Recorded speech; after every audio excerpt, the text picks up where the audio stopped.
There are people who circle their birthday on the calendar months in advance. And then there are those who quietly let the day pass like it's nothing special. No parties, no posts, no candles. Just another day to survive. If you're one of those people who don't celebrate birthdays, you've probably heard it before. Come on, live a little. Why so serious? But deep down, you know it's not about the cake. It's about something else entirely. Let's talk about people who treat their birthday like normal. They go to work. They reply to messages with a polite smiley face. They might even say, "I forgot it was today." But they didn't forget. They just learned not to expect much from it. Maybe it's because every birthday once carried disappointment. A forgotten wish, an empty table, a promise from someone who never showed up.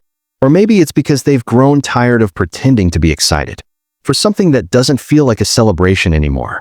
And so the ritual fades. One year, no party. The next, no calls. Soon, it's just silence. A lonely birthday disguised as maturity. And of course, they'll say things like, "I don't really care about birthdays," which often means, "I cared once. It just stopped working for me." But here's where the story gets interesting. What looks like indifference is often a quiet form of protection. Not celebrating your birthday doesn't always mean sadness. Sometimes it's power. It's the ability to say, "My worth isn't measured by who remembers me." It's peace and solitude. It's knowing you've made it through another year, and that's enough. For some, it's rebellion. A gentle refusal to join a culture that makes you perform happiness once a year. They don't need the balloons or the attention.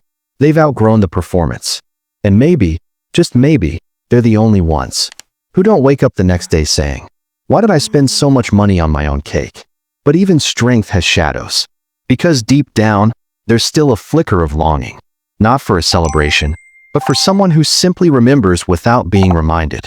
That's the quiet contradiction of people who don't celebrate birthdays. They claim they don't care, but a small part of them still hopes someone might. Here's the truth most people miss. Not celebrating doesn't mean you've given up on life.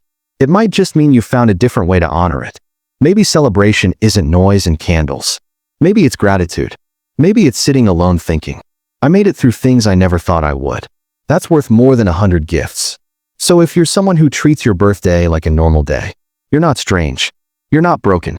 You're simply celebrating differently. But don't close yourself off completely. Let someone in, even if it's just one person. Because connection doesn't have to be a crowd. Sometimes it's just a message that says, "I'm glad you exist." Maybe that's all a birthday is supposed to remind you of. That existence itself is worth noticing. So take this as your sign. Whether you light a candle or not, pause for a moment and honor yourself. You survived another year of being you. Take a breath. Look at where you've been. And maybe, just maybe, start thinking about where you want to go next. I'm curious. Do you celebrate your birthday, or do you let it quietly pass? I'd like to know which side you're on.